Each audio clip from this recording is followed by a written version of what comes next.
Welcome on this week's episode of Jiroltv Weekly Review, where we give you a recap of the stories that came up on our blog. Please sit back and enjoy.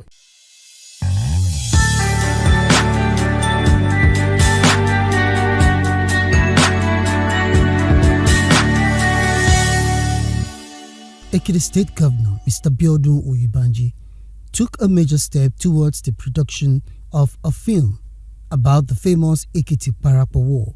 The film aimed to capture the struggle and victory of Ekiti people against oppression. During a meeting in Ado-Ekiti on Monday, the governor approved a collaboration between the State Ministry of Arts, Culture and Creative Economy and AL Notion Film Company, owned by Nollywood couple Lateef and Adebimpe Adedimeji.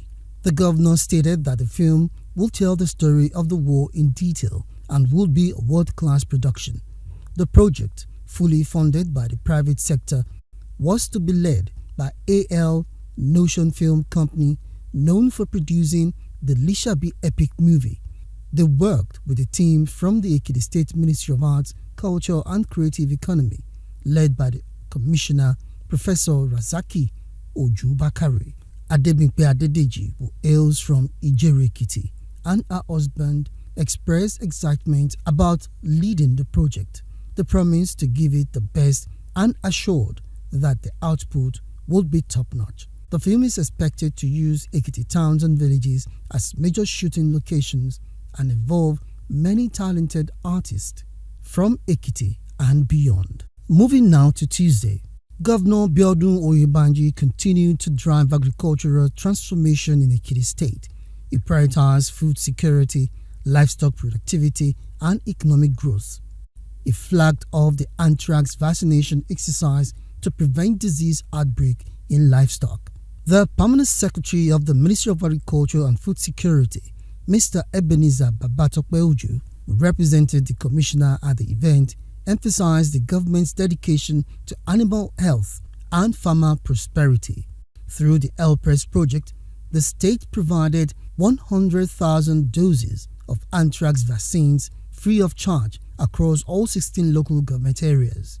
The administration also introduced policies to support mechanized farming, agribusiness development, and veterinary services. They established a livestock business hub and a veterinary diagnostic laboratory. The Ilueye Trading Company ensured price stability for farmers, reducing post-harvest losses. Farmers and stakeholders were urged to support the initiatives for a thriving agricultural sector.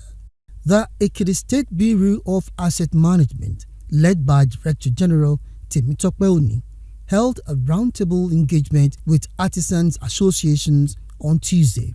The meeting aimed to collaborate with skilled craftsmen to manage state-owned assets effectively. During the engagement, the Bureau outlined plans to engage skilled artisans on a part-time basis through their associations. This move was to ensure accountability and credibility. A full stakeholders engagement workshop was also planned to take place soon. The initiative aligned with the state government's efforts to drive economic growth. Earlier, the government inaugurated a 21-man inter-ministerial committee to address water resources, management, and related issues. The Bureau of Asset Management's move demonstrates Governor Oyèbánjí's commitment to harnessing local talent and preserving assets for economic growth. Wednesday, the Permanent Secretary of the Ministry of Agriculture and Food Security, Mr. Ebenezer Babatope-Ojo, visited 3 poultry farms in Ekiti State on Wednesday. The farms included a 10,000 capacity pen in Ikole-Ekiti, a 7,000 capacity pen in Ilupeju-Ekiti, and a 3,000 capacity pen in Ido-Ekiti. During the visit, Mr. Ojo engaged with farm workers, veterinary officers, and agricultural extension officers. He assessed the level of productivity and ensured the scheme aligned with Governor Oyèbánjí's vision of sustainable agriculture and youth empowerment.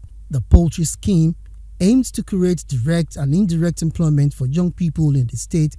Is also sought to enhance the livestock and poultry sector, making Ekiti a hub for poultry production and agribusiness in Nigeria.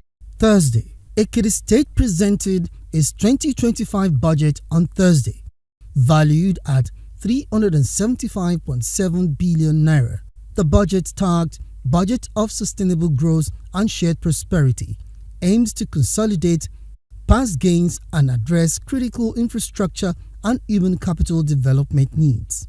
The Commissioner for Budget and Economic Planning, Honorable Femi Ajayi, revealed that 183.7 billion naira was allocated for capital expenditure, with 72% going to the economic sector. Key projects included road construction, power projects, and agricultural development. Some major projects highlighted were the rehabilitation of the Okeayedun-Ipao Okeako-Irele Road and the installation of new transformers. The state recorded a 75% growth in internally generated revenue (IGR) in 2023, moving to the 16th position in VAT revenue generation nationwide. Friday, Governor Biodun Oyèbánjí led top government officials and members of the public in an evening of praise and worship on Friday.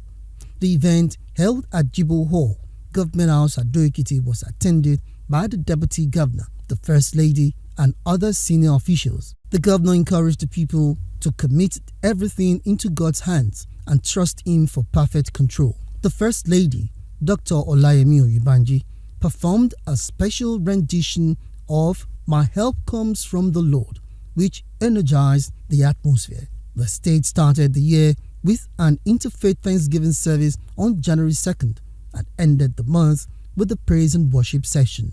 This shows the government's commitment to starting the year on a note of gratitude.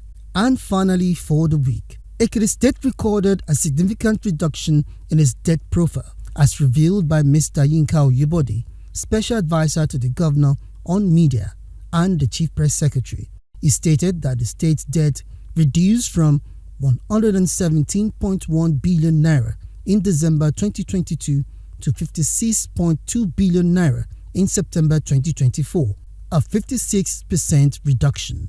Oyebode credited the achievement to the people-driven policies of the government and the active involvement of citizens in governance. He praised traditional leaders, civil servants, and grassroots communities for their support. The governor's budgeting process involved consultations across local government areas, ensuring projects aligned with the people's needs. Governor Oyèbánjí also conducted unannounced inspections of ongoing projects to ensure quality. The state's efforts in healthcare and education were also highlighted, with renovations of 12 hospitals and upgrades to training institutions. Thanks for watching. For details on each stories, please visit our blog, Jiroltv.com. Remember that for your news mention, video coverage, jingles, advertisement, documentaries, and all your media engagements, please call 006 575 1868. Also find us on Facebook, Jiroltv, and YouTube, Jiroltv. Jiroltv, something to watch.